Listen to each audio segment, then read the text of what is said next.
Hey guys, Kevin from the JJT podcast here with a brief message from our sponsors, No Judges Needed. All of us are coming back to Jiu-Jitsu after so long in quarantine, finding ourselves, not really getting it as quick as we used to, a little bit slower, a little bit softer.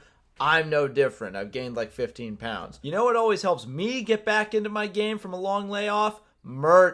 Merchandising. From hats, sweatshirts, gis, shirts, and all sorts of different apparel. No Judges Needed have you covered. Now I know what you're thinking. Kev, I can't afford all this sexy merch you're talking about. I got bills to pay. I got kids to feed. Well, we thought so too. And we've got a solution for you. The NJN crew have been kind enough to hook you, our viewers, up with a promo code to net you 20% off all purchases. Type in the code JJT at checkout to let them know we sent you. You'll be helping us out, you'll be helping yourselves out, and you'll be helping them out. Everyone helping everybody. People help the people. Fred Claus is an underrated Christmas movie. I'll say that till the day I die. All right, commercial over, but seriously, we wouldn't advocate all this stuff if we didn't use it ourselves. Myself and Kevin G, huge advocates of NJN. They keep us looking fresh at all times. They're even decorating my microphone.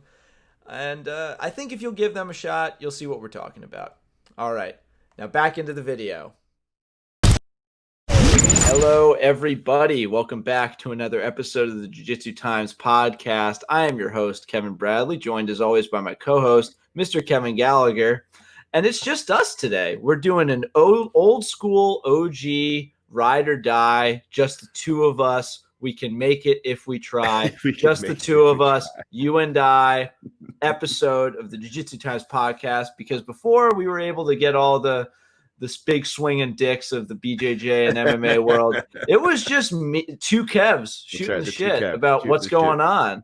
So how about you, bud? How are you doing right now? I am doing okay, man. I am forcibly getting myself through the chaos that is our modern world, and I think I'm doing a pretty good job at it. I had a nice little vacation last week. I'm back to my studio space, as you can tell, my amazing $1 million studio space that is totally not just a corner of my bedroom with a poster hanging on a wall, my laptop sitting in front of me. This is with the South Tampa Annex studio space.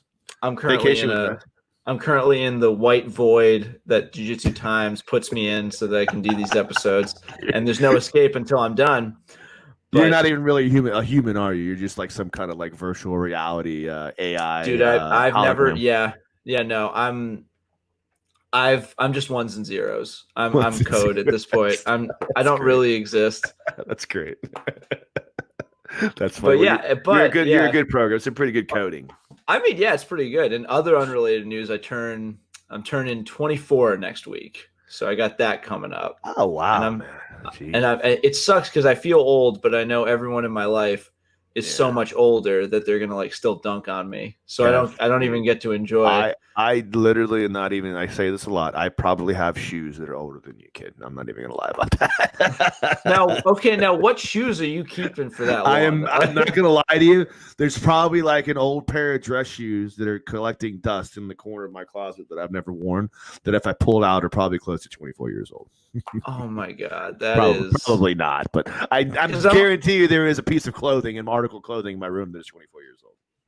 Now I got to say that because if you're keeping like Air Jordans, I get that, Right. But if you got a pair of nasty ass flip flops from 1995, probably I'm gonna come at you for that because that's not good, bud. Was that when you were born? 95? I was born 96, but like 96. older than me, 95. Wow. Like I graduated high school in 1995. It's funny because earlier today, my sister was like, "What year are you guys born?" to me and my brother. And I was like 96. He's like 98. And she's like, "All right, so I'm a snake or I'm a dragon. And Sean is like some other cool thing. And Kevin's a rat." And I'm like, "Fuck you guys." I know, rat. That's a good one. I'm a dragon, I think. Am I a dragon? I'm a dragon. Dragon or a snake? I can't remember. I think I'm a dragon. But like I'm just going to say this right now. In the legend, the rat wins the race. So like fuck all you guys. Yeah, but the dragon just eats you, buddy, and like fucking blows fire on you. I feel like in the myth, the dragon only lost because like He heard about the race late, and he's like, "Fuck, I gotta." he was too busy sleeping on his giant mound of gold, and was like, He's like, "What? Do I even bother? Do I give a fuck about this rat race thing anyway? Who gives a fuck? I'm just Oh gonna my go steal god." all their shit." Yeah, but so jiu-jitsu has been reopening, Yes. and I just it's been hitting different states different ways. I Mhm. don't know if there's been any confirmed cases of spikes because of all the tournaments that have been reopening. Like there was Third Coast Grappling this past weekend. Right. There's a lot of events planned on the docket. They're doing another event. BJJ Stars just announced a bunch of fights that are happening. What do you think about the idea of opening up? Oh man, Kev, that's a tough one, buddy. I'm not gonna lie to you, man, that I'm not at least somewhat troubled by it on a human level. There's part of me that, and this is the point where I'm in right now with the whole situation. There's obviously a part of me that realizes that no matter what I'm trying to tell myself, there's no way, shape, or form that gyms are being compliant with state legislations and state phases by having 30 or 40 people in a room training jiu-jitsu with one another. It's not. There's no way that that's the case. Yeah, I feel like people are really threading a needle, and gym owners specifically. Right. Like, what are you supposed to do? So based upon that narrative, what I have forced myself to believe, and again, it's not exactly 100% what I believe, because I still want to believe that science and facts and the rest of the world did not just make this shit up, because, if that's the case, holy fuck. And I don't ever think anybody really made anything up, but that's not the case. The point I'm trying to say is that, like, I'm forced to believe the narrative that this disease is just not as bad as we had anticipated, and all the scientists and all the experts were just erring on the side of caution in order to protect us. And that's what I got to roll with, because if I'm going to a gym and I'm rolling with 30 people on the mat, there is no way, hell, shape, or form, especially now in Florida, Bubba. I live in Florida, baby. We're on top of the world for COVID cases, and there's some ways that people can explain that away. But I'm making myself believe that we are safe. The disease is not as bad as it has been. The people that I know that have become positive have had mild to no symptoms. They're sick for about a week, worst case scenario, and then everything is fine. And I'm hoping that that's what we're rolling with, because that's what I have to believe. Yeah, I mean, I don't know what else you do. If there isn't a structure in place for businesses that should not be open to not be open, and the option is either completely lose everything or risk stuff. I know there's a lot of people that are going to risk things for the states that haven't been allowed to reopen in the ways that would allow jiu-jitsu to come back in earnest. We're seeing that, but some of the Western states seem to be doing better than the more densely populated East. California and San Diego are starting to find I know what you mean, like I'm sorry, like Midwestern type. Iowa. Shout out to they just don't have the population density, But places like Oklahoma are finding big spikes in their numbers now too. So but while we might waffle on the morality of keeping jiu-jitsu open right now, I have to admit some of the matchups announced for BJJ Stars have got me absolutely excited. And let's just take a look at this one right here. Felipe Pena, Kenan Duarte. Oh wow, that's a good match, man. Yeah, what are you thinking? How does this Is it in the gi or no gi? It's gi. Gi. I mean, that's man. To be honest with you, dude, I think Duarte is probably just because he's a little bit bigger and a little bit, not much, but I think he's just bigger, more imposing figure. That makes a bigger difference in gi than no gi, as far as I'm concerned, in their ability to control grips. But they're both very accomplished gi grapplers. I mean, I think Pena won the worlds at gi, right? I think he did. They're both very accomplished gi grapplers.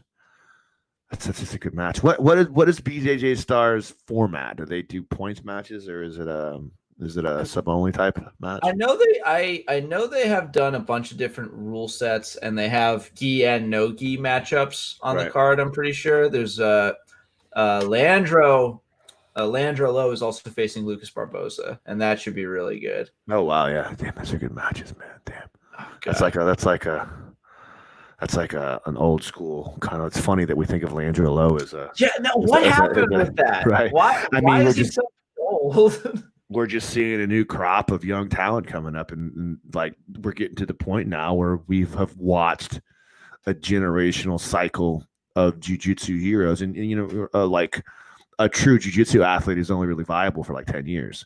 So that 10-year generational span, 5 or honestly more, probably more, 5 to 10 years is when they're really, really viable. So we're starting to see the former stars, the Leandro Lows, the Romulo Barals and all these guys that were the big stars of the past that are kind of getting to the point where they're just not viable anymore. It's funny, well, they're still viable, but they're, legacy type guys now.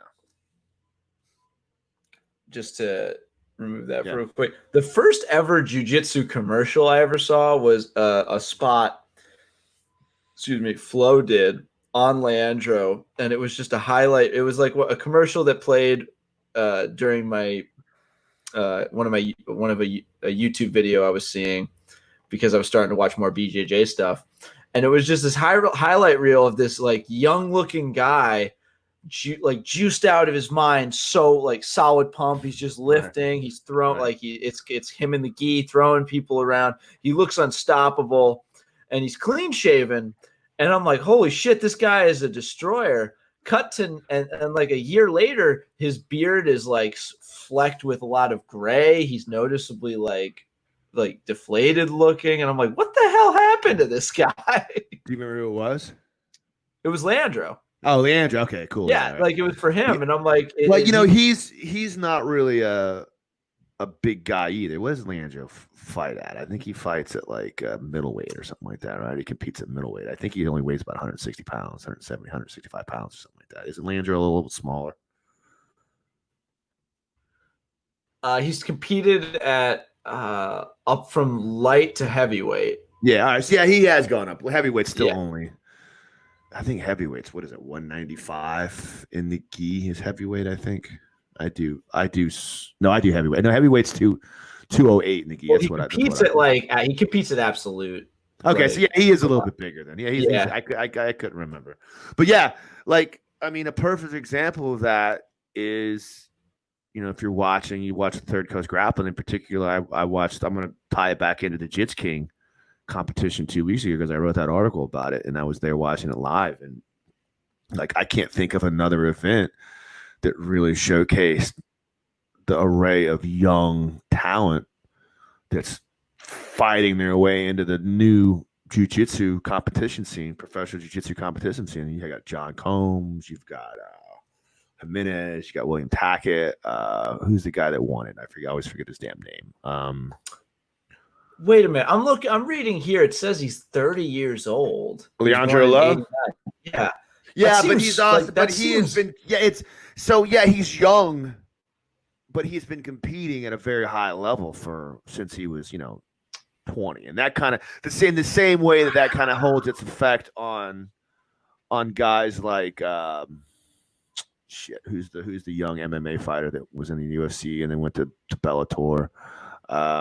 I can't think. Gegard Mousasi? No. The other guy that was the big star that fought Bisping and anyway. Eddie Alvarez? No. Eddie Alvarez. I forget. I can't think of his name. He's from Canada, I think he is. But anyway, the young kid. Roy McDonald. Roy McDonald, right? Exactly. I think he fought. Bisping. I know he fought Pettis. I'm pretty sure he fought Pettis. Yeah, he fought Pettis. If you talk about guys like Roy McDonald, Roy McDonald's still a young kid, but because he fought for such a young age, started fighting professionally at such a young age, you just get to a point to where you only have so many wars in your body. You just don't. You get to a point where you just can't. Psychologically, physically, the wear and tear just drains your desire to compete at such a high level away from you. So in the case of Leandro Lo, maybe, you're talking about a guy that competed for 20 plus years at the highest levels. It's just at the point where it's like, fuck it, I just don't give a shit anymore. What else do I really have to prove? It happens. I mean, it's rough to say. I think that adrenaline dump for that long of a period. Yeah. it's just gonna mess you up. And like you're seeing that with some of the younger guys.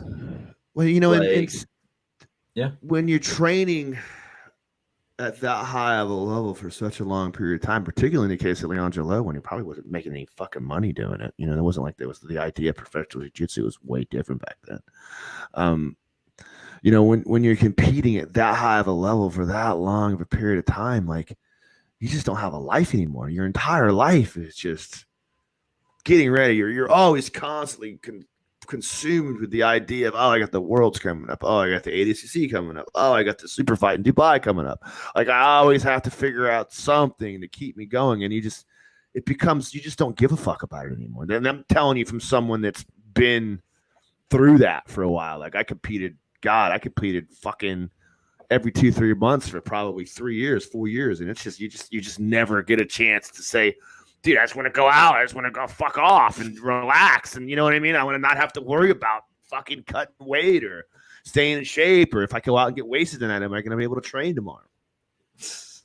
How much weight were you cutting? I don't cut a lot of weight. I never did. I will, the biggest thing I did probably was I cut weight down from, when I went to the Worlds one year. I usually compete right about what I weigh, and I eat like I don't fuck around. I'm too old to be cutting weight. I'm too old for that shit. One of my biggest pet peeves I have, particularly with jiu-jitsu athletes, and I think it probably holds over in MMA athletes too, is that guys become so concerned with cutting weight. And I'm going to cut down to middleweight because I'll be bigger and stronger and all this other shit like that. And like they get so consumed with the idea of cutting weight and keeping their weight down that becomes such a motivating factor and such a fucking compelling idea of their training game that they forget you got to train. You got to go out and fucking train jiu-jitsu and be ready to fucking go. You can't be thinking about fucking not being able to eat. Like, and particularly in an idea where cutting weight. When you're cutting weight for an MMA fight, I'll kind of give you the nod simply because you get to dehydrate and rehydrate, so you get that advantage. But when you're cutting weight for a jiu-jitsu match, like then the IBJJF, you go from the scale to the mat. There's not really that much tactical advantage to cutting that weight down unless you're a fat piece of shit, But when I could, particularly like when I do ADCC, like I'm underweight. Like I would rather I compete in, I may do heavyweight this year, but I compete in if we even have a fucking this year. I compete in 218 and I really only walk around about 205. And you're talking about guys that are competing at 218 that are cutting down from 225, 230 to get down there. I think it's I like that we were able to go off and talk about Leandro a little bit, but like I wanted to focus on this the matchup, or wait, hang on. That's later. Just Felipe and Kanan. Like this seems like such a solid match. Like I'm really excited for this. It's the classic, Ken the Big. Because Duarte, he's got a good guard. All these guys have good guards and they have good, But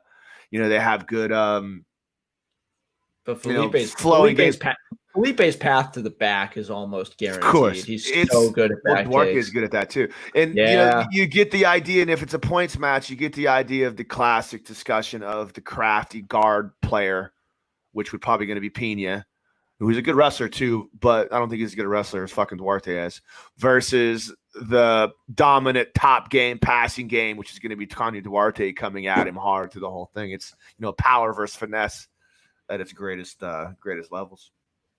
I really just think that these are two of the truly greatest guys in the world. Both of these, and the way I measure that is, you're gonna hate me for this, but it's just like the fact that both of them, whenever they talk shit with Gordon, he responds to them a little differently than he does. No, of course, people. Because they're legit threats. I believe personally that if Duarte continues to train in the open-minded respect, in which I believe that guys are starting to really catch on to now, that we're not points match grapplers versus submission only grapplers or gi versus no gi and that kind of like strict philosophies to your training, and you encompass a whole idea of, hey man, you got to be good at submission only grappling, and you got to get good at points grappling. You got to be able to tie those two together, because what I've noticed with Duarte and a lot of the guys from Atos is that they're understanding that modern game of jiu-jitsu, which arguably, Eddie Bravo and the Danaher Death Square guys invented. So like they're understanding, it's not just about the leg locks, it's about incorporating the philosophies of flowing from submission to submission while also understanding that you have to win in a points match. And a lot of the young grapplers, there's no more the idea of like, you're a points grappler, you're a submission only grappler. Like if you're not doing both, you're just not going to be viable as a professional jiu-jitsu athlete. All right. Well, other than my just absolute excitement for this match, I really can't think. I think I see Felipe taking it. I do. I know like he had that loss to Tex. Yeah. And he's competed since, he's done pretty well, but like I think that's the one that sticks out in people's minds. And I think the caliber of this matchup is such that it'll set him back on that contention of Felipe Pena. I get that idea, and I think that Pena is. I think if it was Nogi, it's a different match. I just think in Guy Duarte's size and physical presence, it's going to be enough of a factor to get him the win on this one in a Guy match. I think in Nogi, it's a little bit different. But with the grips involved and all those other things, I think that Duarte takes this one. His head is so big. He's a gorilla. He's a fucking gorilla. Fucking gorilla. He's so big. Have you ever rolled with it, like any of the Atos guys? Or yeah, I roll with it. I go to Atos. I've been to Atos twice to train. I roll with Galval. I roll with. There's a video clip of me rolling with Galval up on his website actually. Oh really? Yeah, it's a small little clip, but it was up on it. It was on the Instagram. He made me famous for a fucking weekend. It was pretty cool. But I rolled with Hanger a few times. I rolled with that. Purple belt phenom that just won the purple belt worlds that went to go train with Keenan now. I forget his damn name. I know who you're talking about. Yeah, the kid that speaks Portuguese. He was a blue belt world champion. Now he's a purple belt world champion. And he was freaking good. Just a beast. Their style of training is something to behold, man. It really is. They're obviously a very classical jiu-jitsu academy in terms of hierarchy. You bow the instructors, you give the utmost respect. It's a very traditional atmosphere, but they handle their practices in a similar manner to like a collegiate Division I athletic program or a real world class like national team program, where it's not just we come in, coach shows a few things, maybe we do some positional shit and then we roll. Nah, man, like the time I was there too training, Galva was there, and then the other guy who's one of the patriarchs of Atos, who's also the coach of the United Arab Emirates national team. The United Arab Emirates national team was there with this guy, Limon, I think Roberto Limon, or Ricardo Limon is I think his name.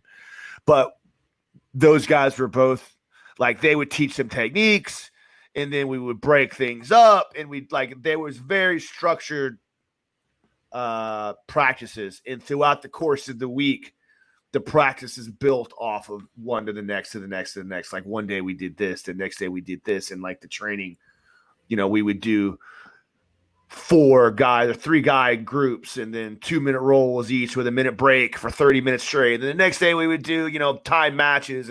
But it was a very structured, and then all of his guys have to go do, physical training. But anyway, they're amazing. They're amazing. The Atos team out there, the training and the product that they're able to put out, it definitely shows in their winning streak. Yeah, I feel like I remember the scheduling being really strict, and that was one of the things that Keenan cited as one of the reasons he left, is like that he couldn't keep to the schedule, or that didn't want to keep to the schedule. And I think that Keenan came from that. What's the guy's name? Irving. Lloyd Irving. Metal chaser, crazy brainwashing, Have you ever seen anything about his? Oh the yeah, lawyer? that's Oh God, it was that's insane. a horrible. You want to story. talk about? You want to The talk fight about house, regimented? Yeah, I mean these guys had no lives for he so would bust long. kids in from the inner city and just be like, "I'll pay you like a certain amount of money if you win at a tournament." It was it's insane, like, and then shit. you live it. You're like, and you know it. The end product was he put out champions, but like at what cost? Jesus Christ! Like, is it really worth it? You know, I don't think so. And then, you know, he went to Atos, finally got away from Lord Irving, and, you know, kind of had some freedom, and then like realized that, wow, this isn't really what I wanted. When you look at the Keenan now versus Keenan, you know, 5-6 years ago, he's got blue hair, he's fucking freewheeling around, you know, smoking pot, doing his thing. Like he's like a kid that grew up in like a crazy Christian house. And he now gets to let his freak flag fly. Yeah, fuck this shit. I'm out. I'm doing what the fuck I want to do.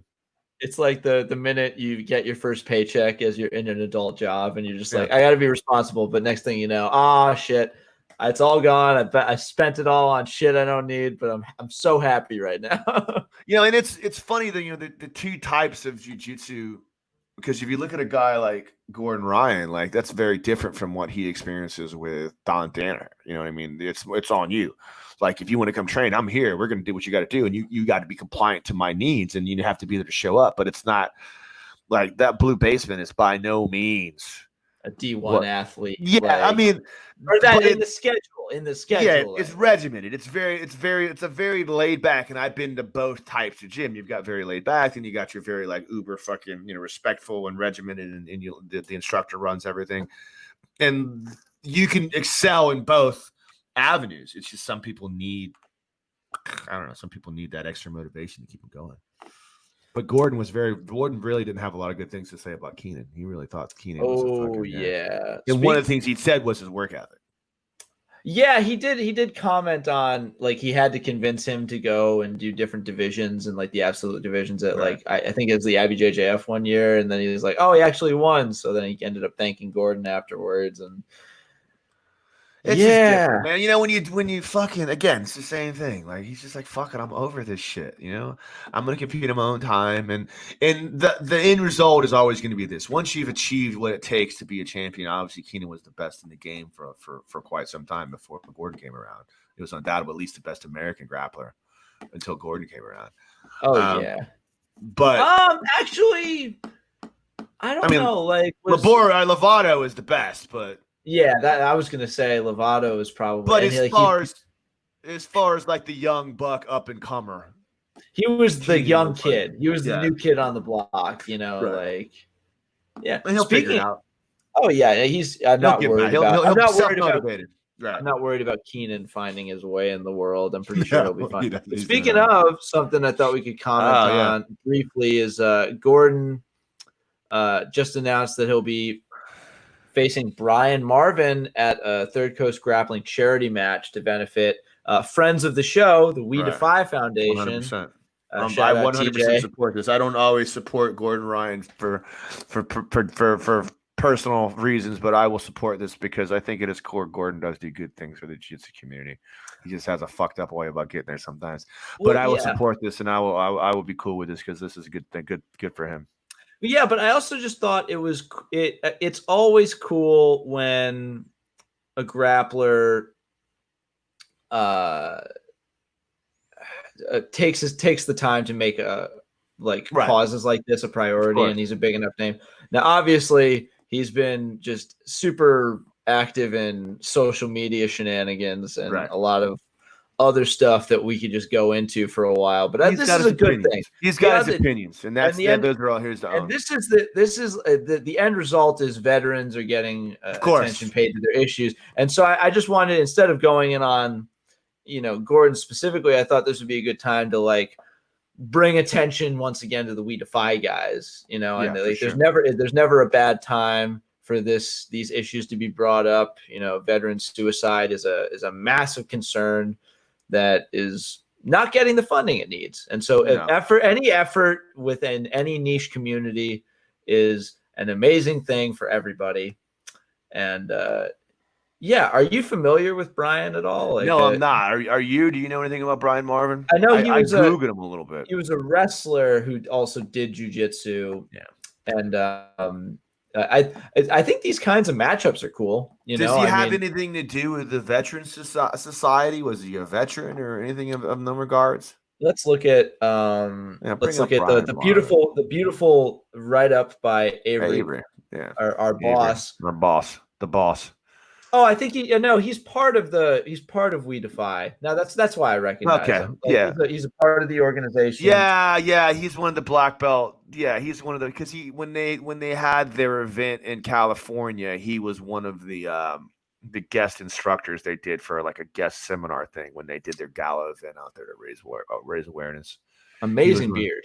Yeah, it is an awesome beard.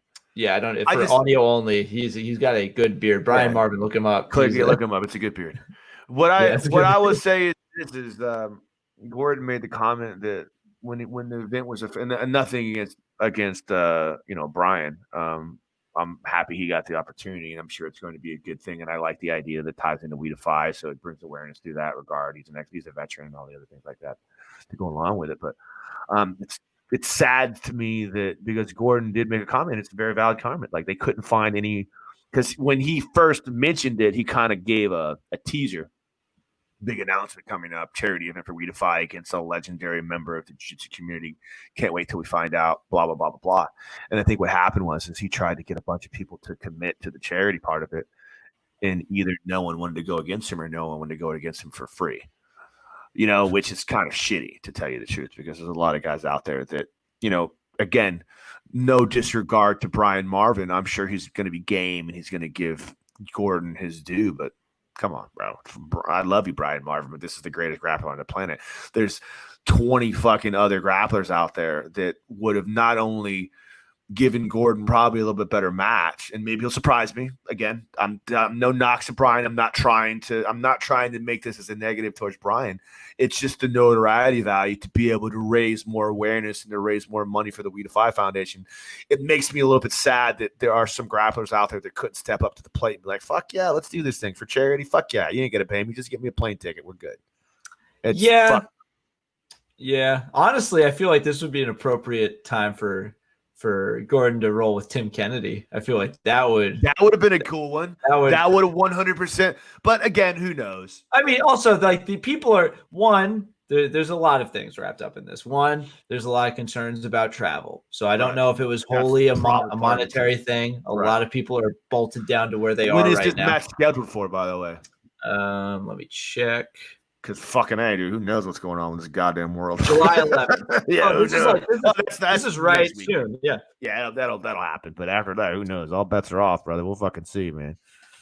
Yeah, July 11th. Look, right to the right is another potential opponent. Yeah, that would have been amazing. It's funny when he brought up the whole charity thing. Immediately in my mind, it was anyway. But huge talent. Like there's always. Since Gordon first came on to the scene, there's always been this like twinkle in my head about, oh my God, like how amazing would it be if Marcelo Garcia came from out of retirement and went out and took on Gordon Ryan and beat him, and oh man, it would be so fucking awesome. But like I don't think he would take a match with Gordon Ryan. He hasn't competed at any high level for a long time. You know who's like game for anything always, all the time, but I know is currently at home in quarantine? Mikey Musumeci. I feel like Mikey Musumeci wouldn't even care. He'd just do this. He'd be like, fuck yeah, let's do it. No, he wouldn't. He'd make him go in the gi, though. I don't think he would care. I mean, he would. I think Mikey tools on Gordon in the gi. I don't even think that's fun to watch. Mikey's amazing. He beat fucking Bruno Malfasi, probably the greatest fucking gi grappler of the last fucking 15 years of fucking jiu-jitsu. Yeah, and who knows? He's just been training with his sister, I think. He hasn't even landed in a new gym since he left Caio, which is really fascinating. I feel what happened with all that? I didn't even know about that. From what I heard, they just had a falling out. It's just like classic personality. He's so young. Yeah. He's still developing into the guy he's going to be for the rest of his life. Shout out to Spider-Man 1. It's amazing how shit like that happens. It sucks. Yeah. I mean, I've heard some, I don't know if I've met Mikey. He's a nice guy. You know, he seems like a real chill dude. I don't know about Kyle. You know, but you know, whatever the case, I can't wait to see where he ends up, because like I feel like he's probably getting scouted like a free agent, like Tom Brady right now. Just like, oh, we could have him here. We'd sell so many gis and t-shirts. But I mean, just think about the idea of Marcelo Garcia coming out of retirement and having a match somewhere, any kind of a super match. Think about the fucking, you know, you could be the classic old school versus new school. It's just such an intriguing, even if it wouldn't have to be against Gordon Ryan. It could be against some other high level jiu-jitsu. Do you think there's a case to be made that Marcelo's most popular student is actually Dylan Dennis? Like how fucked up is that? Yeah, that is true. I mean, it's definitely the most notable one. Munchie, they have the Marcelo guys. I mean, no, I shouldn't say that. Right now, Matthias Denise is probably his number. He won the trials last year. Or he won his division. He won his division at the ADCC last year. Matthias Denise did. Wow. Yeah, I think I'm almost fucking sure he did. Yeah, I think he did. Man, so that's yeah, awesome. yeah. So like he's a Marcelo black belt. I've rolled with Matthias before. How strong is he? He looks like a unit. Just a mutant fucking athlete, strong, and he's mean too, man. Oh, he's mean. He has that. He has one of those bodies that's very angular and sharp. So like every time you either touch him or he touches you, like one of them fucking like sharp fucking forearm bones or shin bones or elbows is like crunching on you, and he's not afraid to use that shit, man. He's all about the pain compliance. We have a guy that I train with, one of my black belt friends who's actually my connection to Atos, who trains out at Atos now. We call him Gorilla Anthony. I forget his last name. I can never fucking say his last name, but Gorilla is his name, and he looks just like Denise, and it's the same thing. He's very fucking strong, right about my size, about 195, 200 pounds, huge catch wrestling background, black belt in jiu-jitsu. So every time you roll him, it's just like, oh, fuck, man. Every time you roll him, some shit hurts.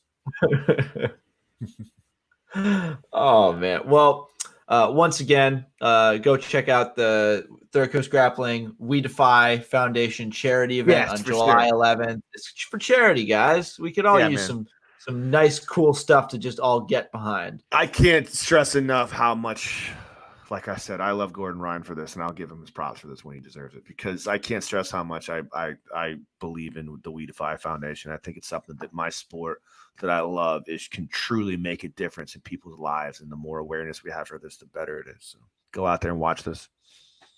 Well, I mean, yeah, and shame on you, Jiu-Jitsu world, for not jumping up and taking this goddamn match to give it more fucking notoriety.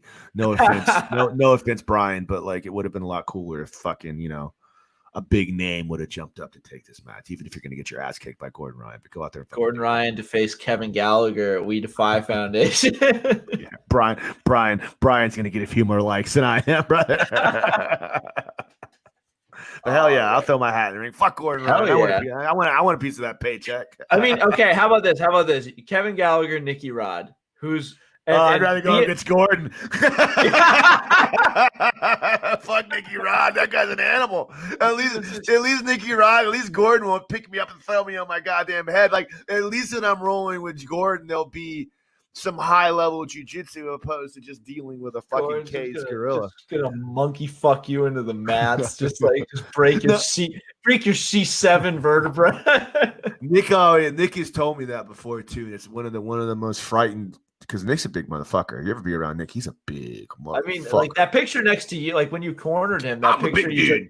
Yeah, I know you. That he picture makes me look like a child next to him. He's just a thick boy. He's a big boy. He's not. You know, he's 6'2", 6'3" ish. So he's not. I mean, that's still pretty tall, but he's not that tall. Maybe 6'4". I don't know. I think he's 6'3". That's fucking. I don't know about you, but man. That's fucking. He's like fucking just ill. Just massive. One of them guys that's like mesomorphic, you know what I mean? With big ass fucking hands and big fucking feet and dense muscle mass and shit. We got to get him on the mesomorphic. We got to get him back on again too. I hit him the other day. He's Roberto, right? Yeah, he is. Yeah, shit. That's gonna be solid. And Nicky Rod, if you're watching this, come back on. We gotta get back on again. We got a bunch of guys in the queue that I just keep forgetting again about. Justin Raider wants to come on. We gotta get these guys on. Oh yeah, popping up. But today it's just us. Yeah, this is fun. We haven't done it. Exactly, I haven't done this for a while. All right, now a little bit more serious, but I feel like we'd be remiss if we didn't at least bring it up. What the fuck? But De La Riva reportedly not training women in mixed classes anymore. It was the big Reddit post that what a shithead fucking thing to do. Go ahead. I'm gonna explain to you what's going on in this fuckhead's mind, and I'll tell you why it's so fucked up. But like, say what you want to say about it. Yeah, no. So for the audio listeners that you can't read what's going on screen, I shouldn't say fuckhead because whatever. He's a legend of jiu-jitsu, but you get the idea. Anyone can be wrong, and obviously there's a lot happening fast. So we're just covering the news as it happens. De La Riva's main academy will no longer offer mixed gender classes and currently does not offer female-only classes, according to a message sent out to students from the academy's WhatsApp. The information was first shared by BJJ Blue Belt and now former De La Riva student Maggie Gomes, who spoke out about the expulsion of women from the academy that she says was first discussed in a Zoom call with students of the academy. Upon being contacted by the JJT, Gomes shared a screenshot of the message from a number that matches the WhatsApp number listed on the De La Riva website. She has since shared the message publicly on her Instagram page, and you can read through the we will provide links to the full article and the statement, but essentially he is no longer offering mixed classes or female only classes, and that comes obviously after the allegations made by Claudia Duvall.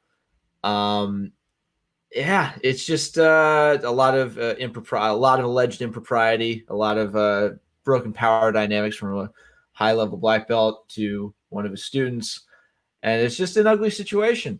So yeah, this is a big thing. It's a big story. I'm surprised, and again, in the world we're living in, like there's so much going on in the world that I'm surprised this hasn't gotten as much notoriety as it has, because it's really fucked up, man.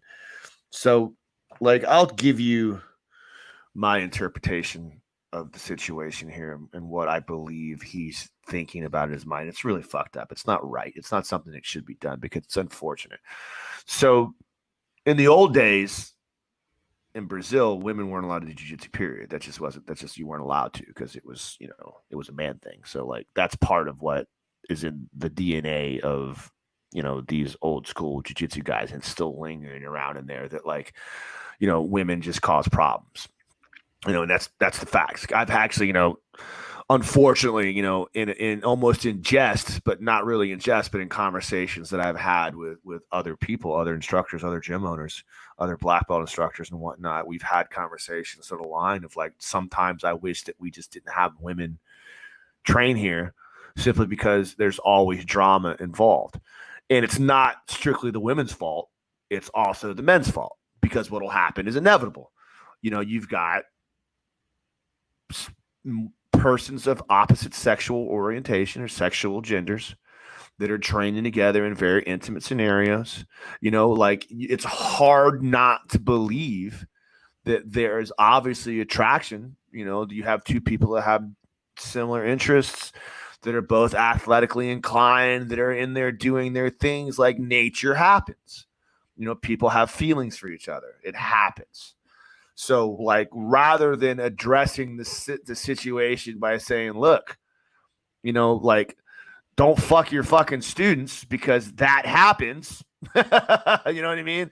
If students want to bang each other, that's fine. Try to leave the drama away. In the bigger scheme, I can't tell you how many times I've seen it firsthand, where you have a female that comes to the gym. She trains with, the guys or whatever. She ends up hooking up with some dude.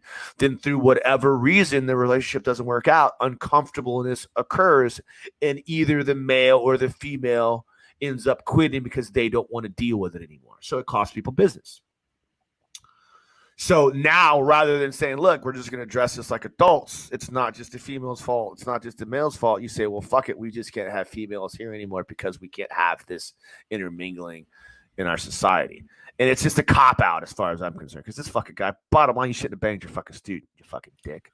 Well, I mean, again, that wasn't the allegation. That was like more like sexual misconduct in that there was like, inappropriate touching, and it was vague, but this type of stuff is happening in other areas of the world. So it is totally possible that it is also happening here.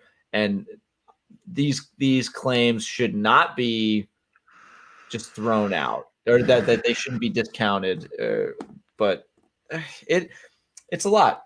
But I feel so bad for the students that are suffering because of this. Like in the middle of a pandemic, in the middle of a pandemic where you're just getting started back in jiu-jitsu, you're told, oh, wait a minute, the gym I might have been training at for like years, I can no longer train at. What if you're a stripe away from your black belt? Like, what if you're almost going to get your black belt, almost get your brown belt? Like, what about all those long-term athletes that this decision affects? Like, what do they do? Well, and even more than that, like if you're training under Ricardo De La Riva, like there's a whole lot of pride that goes with that. Like, I want to get my black belt from a legendary figure, fucking creator of the De La Riva guard, Ricardo De La Riva, like one of the most recognizable. The dude has a fucking move named after him, a position named after him, a guard named after him. I want to get my black belt from De La Riva, and you've trained with him to purple belt, brown belt, and now you're thinking you're going to continue to do that. Like it saddens me that it seems like he just turned his back on those people. Like, now you can't train with me. And I don't know all the specifics, but goddamn, it's hard not to think that's the case. And if that's the case, bad on him, man.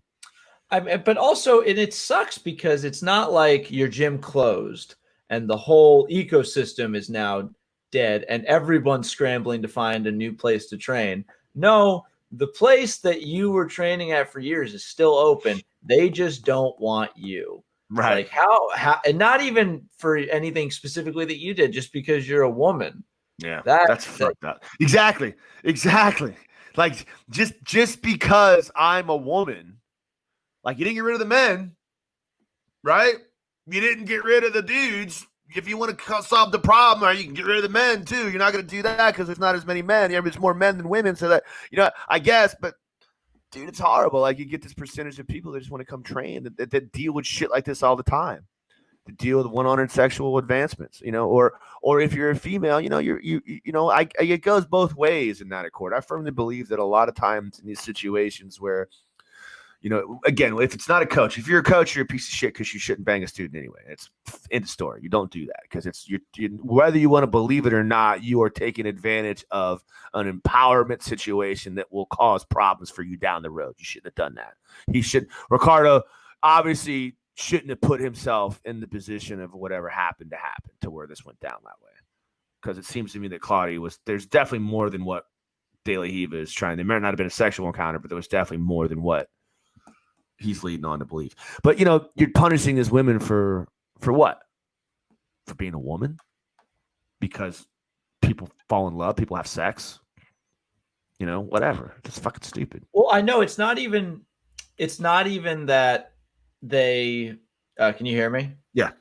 Okay. It's not even that they that it's not even because just that they're women. It is that they could possibly turn on him, right? The way that Claudia did. That's crazy, man. That's crazy. It's like I need to head this off at the past, eliminate the possibility of treachery. Crazy. That's crazy. And it's like, how's that gonna? That's got to damage the morale for everybody. That's crazy, man. He's just a crazy old man, dude. It's crazy. I mean, I would love to see what his war room looks like that told him that this is the right move. Right. That this isn't going to make everybody think you're even more of a creep. I know. Like, what kind of answer? Like, how do you not look like a bigger asshole now? Yeah, it's like I'm innocent, but also, just to be safe, no woman could train here ever again. Or possibly, he said we might have female-only classes in the future. He's not even saying that they're gonna have a place for women in the gym at all. He's saying maybe, which is bonkers. That's like this to make a real world analogy to what this prick is doing. That's like saying, oh well, we have issues now between blacks and whites. You know what I mean? So rather than trying to solve the goddamn issues, you know what I mean, or African Americans and white people, I guess you're sorry, but rather than trying to solve the issues, we go back to segregation. You follow what I'm talking about? Rather than trying to figure out what the problems is, you separate everybody. It's ridiculous. It's such backwards thinking. It's not good. It's not a good. And we've Avery and other writers have reached out to De La Riva for a comment. We have yet to receive one. We're still waiting. There's a situation developing. I can't imagine an explanation that he could give that would make anyone feel happy, other than like, we need to restructure and give, like, I don't know, sensitivity training to everybody. And I'm like, okay, yeah, I don't know why you couldn't hire a female black belt to run classes for you. Don't bang your fucking students, man. Like, don't hook up with your students. Don't put yourself in compromised positions with your students, man. Just like I just look at this guy and I want to believe him. I really do. But goddamn, it's so hard not to think that he at least had some knowledge that he was going over there. Like, and goddamn, the women will tell you they're fucking nuts. It is what it is. You can't, men are crazy too, but you have to understand that, physical affection is different for a man than a woman sometimes, and men eventually become more attracted to. In the case of De La Riva, according to Claudio, he seemed to get more upset as time went on because he was more upset with the fact that Claudio wasn't returning any of his advances and being pissed off because he felt like he was being shunned or not. Well, again, shown affection. It's important to recognize to remove the allegations from the conversation as to what's happening now, just because in a vacuum this is crazy. Even the explanation given because of the allegations doesn't really help. Doesn't make any sense. There's no longer a place for half the population at this guy's gym. It's insane. That's crazy. It's crazy. I'm surprised more people are talking about that. It sucks because then it must mean that, on a numbers perspective, he can afford the hit to his gym, meaning that there's not a lot of women there training in the first place. If he feels comfortable making that type of disastrous financial decision, just in terms of numbers, it's a crazy situation from beginning to end. Another part of it that's bad too, Kev, is the fact that he's considered. He's a coral belt. He's considered a pillar of the jiu-jitsu community. So other people look to him for direction when dealing with these things. He could have, honestly, nothing wrong happened. He didn't rape this girl. There was no sexual misconduct. He just abused a position of authority. That's bad. That is a bad thing. But here's the point I'm trying to say. Yes, it was a bad thing, but at the end of the day, it was a consensual thing. Whether or not he manipulated whether or not he took advantage of a girl that was having emotional problems and preyed upon that, who knows what went down. It was wrong. But the point of the matter is this. All he had to do was say, you know what? I was very wrong, and I apologize for taking advantage of this situation with you, Claudia. And other gym owners, you should not do this. It's bad. This shouldn't happen. I am living proof of why this is wrong. Instead of just denying. It was obvious that you had some kind of interaction with this girl. Well, it is a developing situation. So all we can do is learn more information as it comes in. According to the developments, it doesn't seem like this asshole is planning on doing the right thing. It seems like this just in a vacuum, this is such a baffling decision to me that I can't imagine anyone looking at this and going, this is a good thing. No. This is bonkers. Well, again, I will tell you, the people that do say it's a good thing, the fucking strongholds that are still holding on to that archaic fucking women got no place in jiu-jitsu fucking mindset. Hey, all them women, they just want to come in here and bang our fighters. They're just gonna cause problems. I'm so irresistible, so they just want to bang me, and all it does is cause shit. I can't even have them around, because those are whispers that trickle throughout the jiu-jitsu community. I'm telling you this because I know it. right? There's little jokes that people have, and those little jokes become reality when assholes like this make it real, because now other guys are like, well, fuck, man. De La Riva did it. I'm doing it too. I'm sick of this bullshit. We just can't have women around. How fucked up is that? It is right fuck. Yeah, it's ridiculous. And it's because this guy holds such a place of importance, and it's fucked up that we're letting it happen. We're not bringing it up and talking about it. Whatever. Yeah, well, I think that is a solid and poignant place to end this. I'm OG. not done bitching. We're not going anywhere, Cav. I'm done yet. Look at the camera shaking and shit. Oh, we'll bitch some more off camera to be sure, but just that. Thanks for this old school, like, retro callback episode to how things were in the bygone days of, honestly, only a few months ago. This show is really just taking off like a rocket, and we're thankful for you, the viewers, who have been with us. Some of you joining us at different points along the way, some with us from the beginning.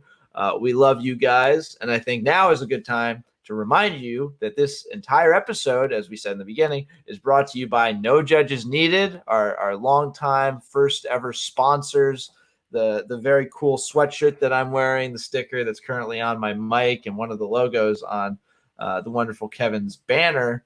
Yep. If you cannot see, we'll provide you a link to the website, but you can get a promo code JJT for 20% off your any purchases you make from the site. They've got hats, skis, rash guards, different apparels, t-shirts, you name it, whole 9 yards. And as jiu-jitsu is starting to ramp back up, you might want to treat yourself to some sweet gear, but maybe you want to save some money while you're doing it. Use the promo code. Let them know we sent you, man. I'll say this about Troy too, man. Like Troy Regano has been my first sponsor that I ever had before, like, I was ever doing anything. So, like, when I was just out there fucking off, Troy was always giving me free shit. And Troy's one of my black belt brothers. So this company is a jiu-jitsu owned and operated company by a legitimate black belt, Troy Regano, that I consider one of my truly great friends that I've trained with for a long, long time. So, like, when you're giving money back and you're buying from this company, from nojudgesneeded.com, which is the website, go check it out. You are sponsoring, you're giving back to the jiu-jitsu community. So, like, go check this guy out, man. He's got some good products. Troy's an awesome fucking dude, been taking care of me for a long, long time. Go out there and buy some No Judges Needed apparel. What is it? JJT for 25% off. Use that code, man. Help them out, help us out. It's just helping everybody out, man. Yeah. But yeah, I think that's about it for me. Kev, you got any closing remarks? Don't fuck your students. Yeah, don't fuck your students. Just stay safe out there, guys, man. Like, I'm trying not to stress, but it's discouraging to me to see the world kind of falling apart anymore, man. I just want you guys to, man, take a deep breath and let's just try to get along, man. Like, if you got to compromise slightly to make the world a better place, man, just suck it up. It ain't worth it. It ain't worth all the bullshit we're going through, man. Like, we got a lot of problems in this world right now, man. We can solve them if we just quit fighting with one another, man. Let's just fucking be happy. Doing my best to be positive about things, man. Let's be positive. Yeah. Take it easy, man. You're gonna be world champion. You'll be world champion one day. We gotta get him. We gotta get Ricardo. I'm gonna talk to Wade. I didn't hit him up yet. We gotta get Roddy and Ricardo on the same episode. We call Roddy right now. I'm sure he jump on. Oh my god, Roddy is one of. If you haven't seen it, go back and watch our episode with judo Olympian Roddy Ferguson. Straight off the street. I walked in the gym one day cold. I front squatted 495. He's got the greatest voice I think I've ever heard. He's in amazing. My entire life. I love. All right. Well, that has been another episode of the Jiu-Jitsu Times podcast. I have been your host, Kevin Bradley, joined as always by my co-host, Mr. Kevin Gallagher. Stay safe, stay healthy, and we'll see you next time.